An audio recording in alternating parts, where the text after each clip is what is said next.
저희가 신앙생활 할 때 중요한 것들이 몇 가지가 있어요. 그럼 어떤 게 중요한 것 같으세요?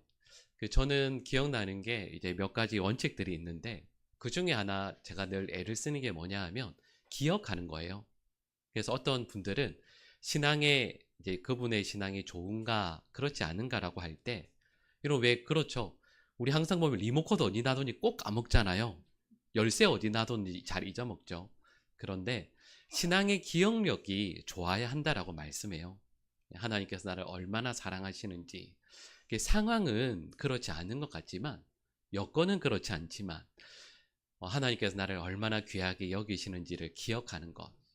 오래전 일이긴 하지만, 그때 하나님께서 나에게 이런 은혜를 베풀어 주셨지. 그게 잊혀지는 게 아니라 늘 기억되고 고백되는 것. 신앙의 정말 중요한 원칙이 신앙 기억력을 잘 이어나가는 거예요. 또 이건 이제 저의 고백이고요. 또 하나 제가 신학 공부를 하면서 저에게 또 중요한 원칙 중에 하나가 뭐냐면 질문을 잘하는 거예요. 나쁜 질문 말고요. 좋은 질문요. 그래서 성경을 읽을 때에도 어떤 질문을 하느냐에 따라서 예를 들면 저는 목사니까 성경을 보면서 어떤 질문을 하느냐에 따라서 설교가 완전히 달라져요. 신앙의 칼라도 완전히 달라지죠. 모습도 달라져요.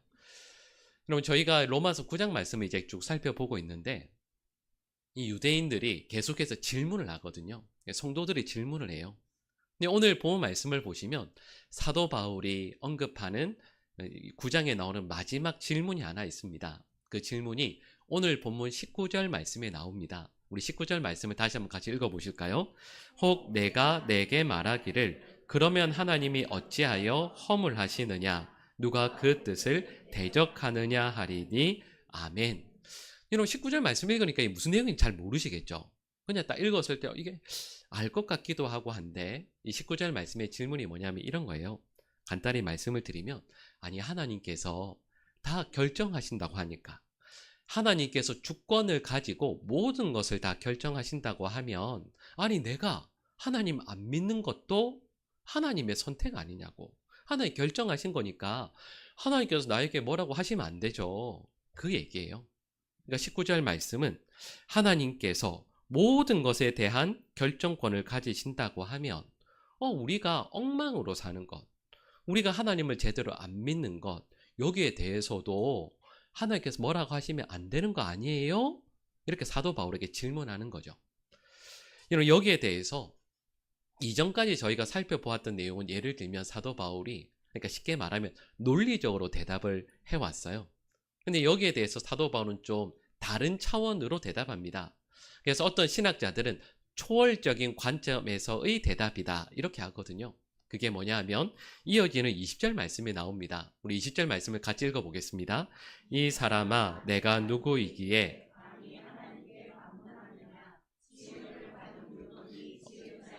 어찌 나를 이같이 만들었느냐 말하겠느냐. 아멘. 여러분 20절 말씀을 한번 이렇게 보세요. 처음 시작이 어떻게 나오죠? 여러분 느낌이 어떤 것 같으세요? 아이고 이 사람아 이런 말이에요 실은. 아이고 네가 진짜 염치도 없지 적반하장도 유분수지 어떻게 이런 질문을 네가 할 수 있느냐 이런 말인 거죠.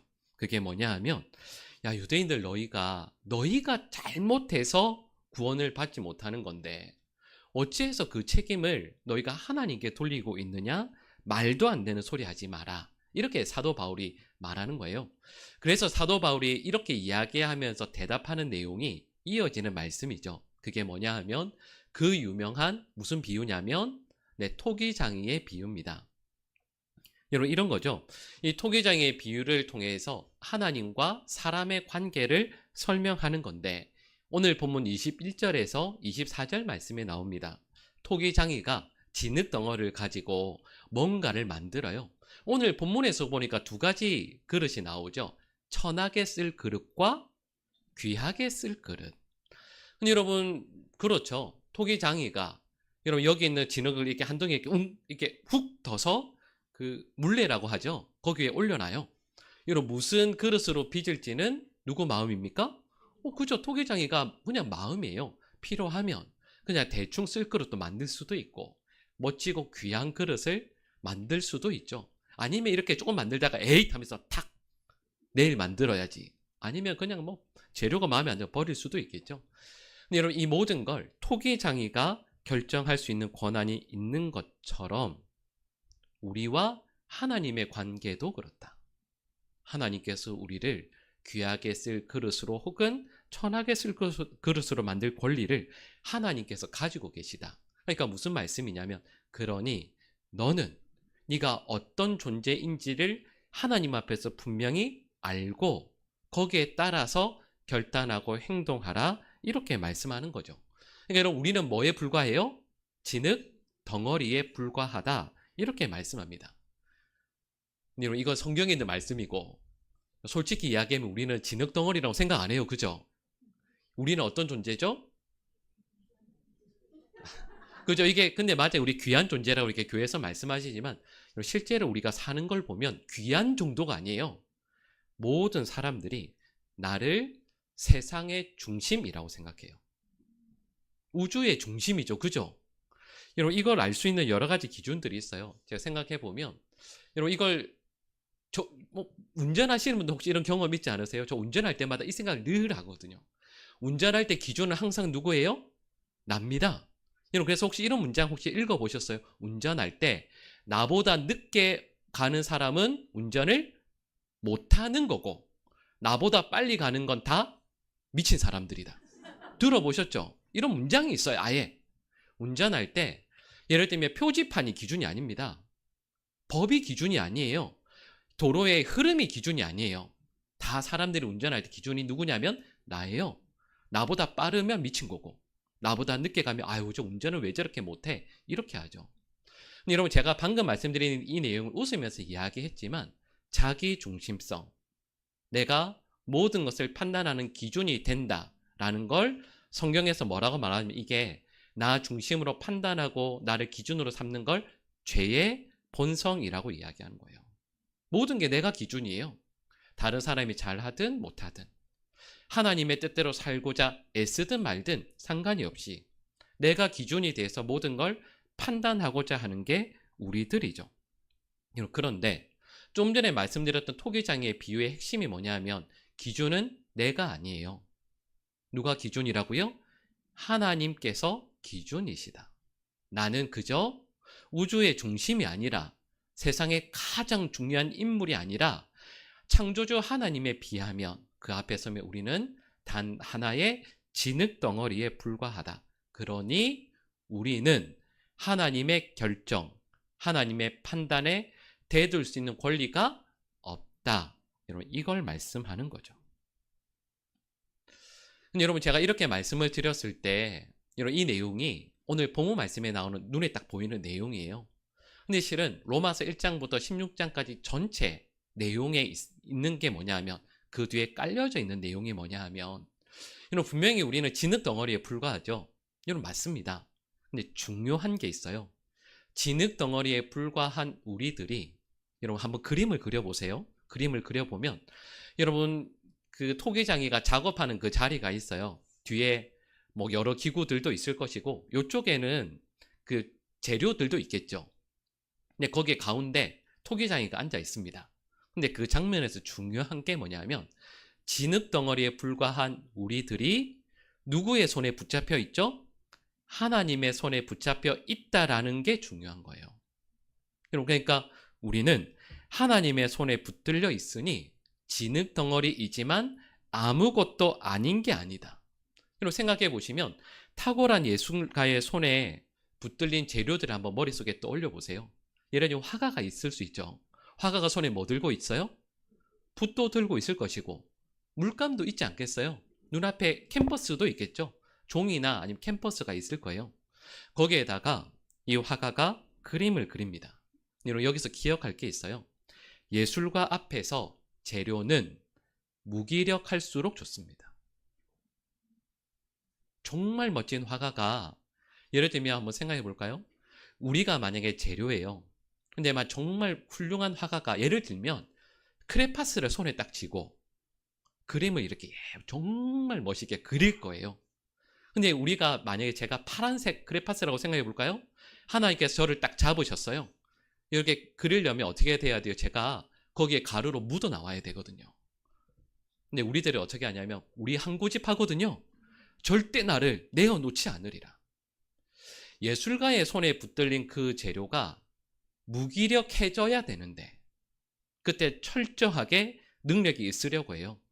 나의 존재를 잃지 않으려고 애를 써요. 그러면 멋진 작품이 나올 수가 없는 거죠. 그리고 좀 전에 말씀드렸던 이 장면을 생각해 보세요. 진흙덩어리인 우리를 하나님이 붙들고 계십니다. 진흙덩어리에 불과한 저희들을 생명의 전문가이신 하나님께서 붙들고 토기를 만들고자 하시니까, 그러니 우리는 예술품이 될 수밖에 없다라는 거예요. 근데 여러분, 여기에서 필요한 게 있습니다. 오늘 본문 22절에서 24절 말씀을 보면 하나님께서 어떤 분이신지 속성이 나와요. 이제 저희 조직신학이라고 교리라고 이야기하죠. 거기에서 보면 하나님의 속성들이 어떤 것인가를 쭉 이야기하는데, 오늘 본문 22절에서 24절 말씀을 보면 5가지 속성이 나옵니다. 성경 가지고 계시면 한번 눈으로 이렇게 쓱 보시면 5가지가 나오는데, 제가 말씀드리면 이런 것들입니다. 진노, 능력, 오래 참으심, 영광, 긍휼, 이 5가지가 나와요. 여러분, 여기에서 특별히 제가 좀 전에 말씀드렸던 내용과 연결되는 것이 무엇이냐면 바로 하나님의 오래 참으심입니다. 여러분, 이렇게 말할 수 있죠. 하나님의 오래 참으심으로 말미암아 사도 바울이 존재할 수 있었습니다. 오래 참지 않으셨으면 사도 바울은 없었겠죠. 하나님께서 오래 참지 않으셨으면 또 누가 없었냐면 아담과 하와도 없었겠죠. 범죄한 바로 그 순간 죽어야 되는 거죠. 아담과 하와가 없으면 아무도 없는 것 아니겠어요? 하나님의 오래 참으심이 있었기 때문에 믿음의 조상 아브라함도 있을 수 있었습니다. 하나님의 오래 참으심으로 말미암아 아브라함도 물론 있을 수 있었지만 이삭도 야곱도 요셉도 성경에 나오는 모든 인물들이 존재할 수 있었죠. 성질 급한 모세도 하나님의 오래 참으심 때문에 있을 수 있었습니다. 그리고 실은 하나님의 오래 참으심 때문에 존재할 수 있었던 것이 사도 바울뿐만 아니라 이 로마서 말씀을 받아들고 있는 초대교회의 성도들도 있을 수 있었죠. 그리고 이건 우리도 마찬가지예요. 여러분, 이 내용들이 연결되는 이유가 있습니다. 오늘 본문 말씀에 그 이유가 나와요.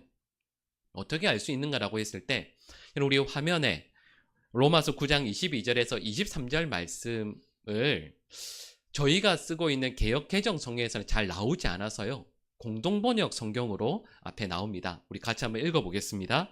하느님께서는 당신의 진노와 권능을 나타내시기를 부수지 않으시고 오랫동안 참아주셨습니다.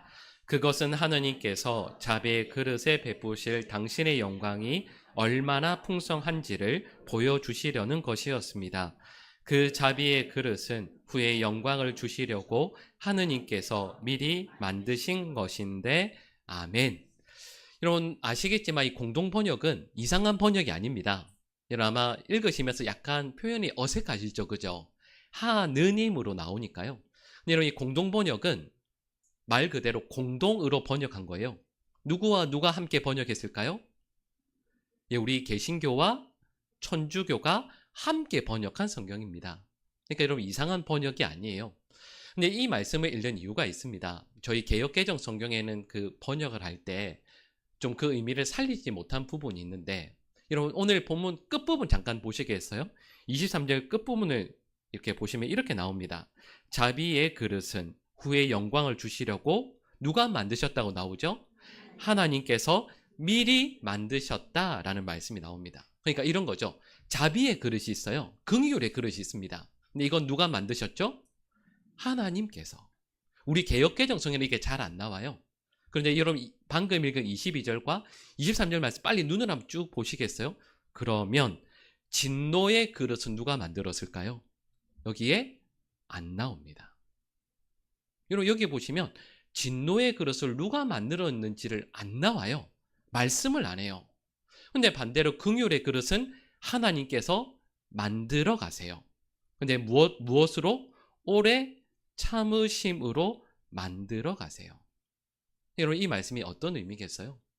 원래 우리 모두는 진노의 그릇입니다. 원래 그게 우리의 존재예요.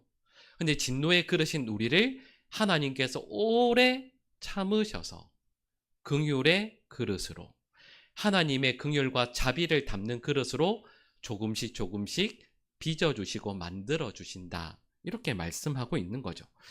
그리고 사도 바울이 이걸 설명하기 위해서 오늘 본문 25절과 26절 말씀을 보면 호세아 선지자의 그 말씀을 인용하고 있습니다. 이런 호세아 선지자의 그 호세아서에 대한 설교를 아마 여러 번 들으셨을 거예요. 근데 호세아 선지자에 대해서 먼저 말씀을 드리면 호세아 선지자는 북이스라엘에서 여로보암 2세 때 활약했던 선지자입니다. 근데 이런 호세아에 대해서 딱 기억나는 거 혹시 뭐가 있으세요? 그죠? 고멜요. 하나님께서 호세아에게 내리신 명령이 뭐냐 하면 음란한 여인 고멜을 데리고 와서 너의 아내로 삼으라, 그와 결혼하라 명령하셨습니다. 여러분, 이 말씀의 의미가 뭔지 아시죠? 북이스라엘이 하나님께 음란하게 살았거든요. 우상을 숭배하고 하나님을 떠났거든요. 그런데 하나님은 그들에게 여전히 신실하시고 그들을 끝까지 사랑하심을 보여주시기 위해서 고멜을 데리고 와서 결혼하라 명령하십니다. 여러분, 결국에는 고멜이 호세아를 떠나죠. 그리고 다른 남자에게 가게 됩니다. 근데 호세아가 가서 그 고멜을 다시 데리고 오죠. 여러분, 그 사이에서 결혼해서 세 남매를 낳습니다. 2남 1녀를 낳게 돼요. 근데 첫 번째 아들의 이름이 뭐죠? 이스르엘입니다. 이스라엘의 이 이름의 뜻이 뭐냐면 이런 거예요. 여러분, 이게 장면을 딱 생각해 보면 농부나 누가 곡식을 이렇게 잡아서 하늘로 확 뿌리는 거예요. 이게 뿌린다라는 뜻입니다. 이스라엘이 하나님께서 이렇게 흩뿌리신다. 이게 첫째 아들의 이름이에요. 무슨 뜻이겠어요? 북이스라엘이 망해서 하나님께서 모든 백성들을 온 세상으로 흩어버리시겠다. 이게 첫 번째 아들의 뜻이에요. 둘째는 딸이거든요. 근데 딸의 이름이 뭐냐 하면 로루하마입니다. 근데 히브리어에서 앞에 로를 붙이는 건 부정어거든요. 노라는 낫이라는 뜻이에요. 그리고 루하마라고 했을 때 이 루하마는 히브리어는 원래 모음이 없습니다. 원래 자음만 쓰거든요. 근데 루하마라고 했을 때 이 말이 원래는 뭐에서 나온 거냐면 라함에서 나온 말이에요. 그리고 라함은 사랑을 의미합니다. 그러니까 루하마라고 하면 사랑받을 자격이 없다. 사랑받을 만하지 않다. 자비를, 하나님의 은혜를 입을 만하지 않다라는 뜻이에요. 그러니까 여러분, 그러니까 북이스라엘이 하나님의 사랑을 받기에는 너무도 부족하다. 이런 뜻이겠죠. 그리고 세 번째 아들, 그 셋째 아이의 이름이 뭐냐 하면 로암미입니다. 앞에 또 낫이라는 게 아니라는 로가 붙었죠. 암미라고 하는 히브리어 말은 나의 백성이라는 뜻이거든요. 그러니까 여러분, 이스라엘 백성들에게 자부심은 뭐죠? 우리는 하나님의 백성이라고 여겼는데 하나님께서 뭐라고 말씀하시냐면 이제 너희들 내 백성이 아니다라고 말씀하는 거죠. 그러니까 하나님께서 호세아에게 이제 자녀를 셋 낳고 나서 이름을 이렇게 짓게 하세요. 어느 아버지가 자녀들의 이름을 이렇게 짓고 싶겠어요? 근데 이름을 이렇게 지으면서 이스라엘 백성들에게 하나님께서 경고하시는 내용이 나옵니다. 여러분, 호세아서 전체의 주제가 뭐냐 하면 이스라엘 백성들은, 그리고 인간은 하나님 앞에 이렇게 신실하지 못했다. 그래서 하나님께서 심판하실 것이다. 그런데 그 하나님께서 이스라엘을 향한 하나님의 사랑을 끝까지 베풀어 주신다. 이게 호세아서 전체 주제예요. 여기까지 생각을 하고 오늘 본문 말씀을 보시면 호세아서 2장 23절과 1장 10절 말씀을 인용하거든요. 근데 그 중에 첫 번째 말씀요. 2장 23절 말씀 우리 화면에 나오는데 같이 한번 읽어보겠습니다. 내가 나를 위하여 그를 이 땅에 심고 내 백성 아니었던 자에게 향하여 이르기를 너는 내 백성이라 하리니 그들은 이르기를 주는 내 하나님이시라 하리라 하시니라. 아멘. 23절 말씀을 다시 한번 잘 보세요. 여러분, 여기에 호세아 세 자녀들의 이름이 다 나옵니다. 그 뜻이 다 나와요. 여러분, 호세아가 자녀 셋 낳는 건 호세아 1장에 나오거든요. 근데 여러분 그리고 나서 2장 23절 말씀을 주시는데 이렇게 말씀합니다. 여러분 내가 나를 위하여 그를 이 땅에 심고라고 되어 있죠. 이런 심고라는 말씀의 반대가 뭐냐 하면 흩뿌린다예요. 원래는 이스라엘을 전부 다 확 이렇게 밖으로 뿌리실 거예요.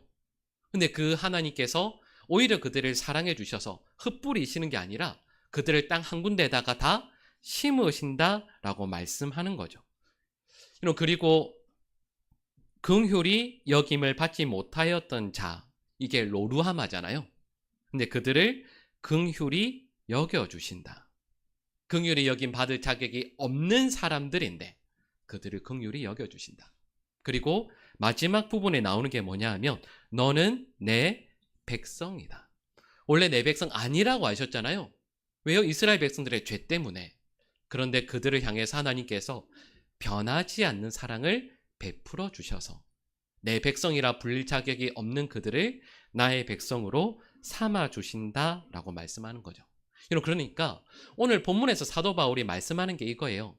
이스라엘은 하나님의 사랑을 그리고 하나님의 백성이라 인정받을 자격이 없습니다. 자격이 아무것도 없어요. 그런데 하나님께서 그들을 향해서 신실하신 사랑을 끝까지 베풀어 주신다. 이게 사도 바울이 인용하고 있는 말씀이에요. 호세아가 아내 고멜을 데려옵니다. 다시 데리고 와요. 근데 데리고 올 때 그 말씀에 보면 이 고멜이 빚 때문에 우리로 말하면 노예 경매장에 팔려가거든요. 그래서 호세아가 그냥 내 아내인데도 그냥 데려오는 게 아니에요. 어떻게 하냐면 은 15세겔, 은 15개와 보리를 지불하고 데리고 옵니다. 여러분 제가 좀 전에 말씀드렸던 데서 힌트가 있는데요. 은 15개가 원래는 뭐냐 하면 노예 사올 때 쓰는 돈이에요. 자, 여러분 그렇게 생각하면 이거죠. 고멜은 이제 호세아에게 신분이 뭐예요? 노예입니다. 여러분 이렇게 생각하면 저는 여기까지 딱 생각해 보니까 드라마가 확 또 올랐는데 여러분 이 남편을 버리고 다른 남자한테 갔던 여자잖아요. 근데 갔다가 일이 뭐 어떻게 하다가 문제를 일으키고 해서 결국 노예로 팔렸거든요. 근데 이 여자를 내가 노예로 사왔습니다. 내 옆에 있어요. 이제 어떻게 하시겠어요, 여러분이면? 머릿속에 떠오른 모든 복수 방법을 다 할 수 있지 않아요? 여러분 할 수 있잖아요. 게다가 수천 년 전입니다. 2000 몇백 년 전이에요. 그때 노예는 사람이 아니거든요. 만약에 호세아가 고멜을 미워했으면 말 그대로 괴롭히다가 죽여도 됩니다. 근데 호세아가 어떻게 하죠? 그 고멜을 아내로 다시 받아들여요. 그리고 호세아서에서 말씀하는 게 이거예요. 예전과 같이 내가 당신에게 신실한 남편이 되겠습니다. 이게 호세아가 고멜에게 베풀어 준 신실한 사랑입니다. 그리고 이걸 하나님께서 말씀하시는 거죠. 사도 바울이 오늘 본 말씀을 써요. 좀 전에 말씀드렸던 것처럼 이 말씀을 호세아서 2장 24절 말씀을 23절 말씀을 인용하거든요. 사도 바울은 지금 이 말씀을 받아들고 있는 이방인들에게 그리고 또 유대인들에게 말씀드렸던 내용을 머릿속에 떠올리며 쓰고 있습니다. 이 말씀을 받아들고 있는 이들이 흩어져 있는 유대인들 그리고 흩어져 있었던 이방인들 악하고 욕망대로 살아왔던 그 사람들이거든요. 이 사람들 중에 하나님의 신실한 사랑을 받을 자격이 있는 사람은 한 명도 없습니다. 말씀드렸던 것처럼 이들 모두가 망해야 될 사람들이죠. 진노의 그릇들이었습니다. 그런데 하나님께서 그들을 받아들여 주시는 거죠. 사도 바울은 이렇게 말씀합니다. 여러분들이 그 하나님 앞에 나오기만 하면 로마서에서 설명하고 있는 전하고 있는 복음을 받아들이기만 하면 우리는 자격 없는 사람들이나 예수 그리스도를 나의 구주로 믿고 고백하며 그분을 섬기기로 결단하면 여러분들은 하나님 나라의 백성이 될 것이고 사랑과 긍휼을 받는 사람이 될 것이고 하나님께서 하나님 나라에 심기시는 하나님의 자녀들이 될 것입니다. 말씀하는 거예요. 그런데 이 말씀 앞에서 자격 없는 사람들이 자꾸 따지고 있는 거죠. 사도 바울이 이 말씀하는 겁니다. 여러분, 자격 없는 우리들을 하나님께서 신실하게 사랑해 주셔서 이 사랑을, 이 은혜를 베풀어 주시는데 이 사랑을 받을 자격이 하나도 없는 진흙덩어리에 불과한 우리들이 어찌 하나님께 따질 수 있습니까? 우리가 할 수 있는 건 하나님 앞에 하나님 왜 저의 삶의 자리를, 삶의 형편을, 환경을 이렇게 하셨습니까? 라고 따질 게 아니라 자격 없는 우리들에게 베풀어 주시는 그 하나님의 신실하신 사랑을 받아들이는 것밖에 없다. 이 말씀 앞에, 이 사랑 앞에 온전히 반응하는 것밖에 없다. 이거 말씀하는 거예요. 여러분, 여기까지 말씀을 전하고 나서 우리를 생각해 보면 그렇죠. 우리 늘 하나님의 사랑 앞에 서잖아요. 그 사랑을 의지하면서 살겠다라고 말하잖아요. 근데 여러분, 우리는 항상 내가 기준이에요. 내가 지금 살아가는 이 삶의 형편, 삶의 모습, 상황들이 나에게 너무 중요해요. 이것 때문에 하나님께 따지죠. 하나님, 저 옆에 있는 저 사람들처럼 좋은 형편을 주셨으면 하나님 더 잘 섬겼을 텐데, 훌륭한 믿음의 사람이 됐을지도 모르겠는데 저 이렇게 하셨으니까 저 하나님 막 나갈 거예요. 하나님 저 잘 안 믿을 거예요. 오히려 하나님을 떠나고자 하는데 이 핑계를 대고 있는 거죠. 여러분, 이 말씀을 대하면서 이 말씀의 주제가 뭐겠습니까? 여러분, 우리들의 삶에서 결코 우리 삶의 기준과 중심은 내가 아니어야 합니다. 우리 하나님께서 내 인생의 주인이시고 내 삶의 기준이어야만 돼요. 내가 만난 어떤 형편이나 환경들이 아니라 하나님께서 내 인생의 기준이 되는 것. 여러분, 그때 하나님께서 나에게 베풀어 주시는 신실하신 그 사랑 앞에서 우리는 바르게 반응할 수 있거든요. 여러분, 이 말씀을 대하면서 여러분, 힘들고 어려우니까, 괴롭고 아프니까 하나님께 원망의 이유를 돌리는 저희들이 아니라 하나님은 지금도 저에게 신실한 사랑을 베풀어 주십니다. 여러분, 그 하나님의 사랑 앞에 바르게 반응하고 또 바르게 믿음으로 나아갈 수 있는 저희 모두가 될 수 있기를 간절히 축복합니다.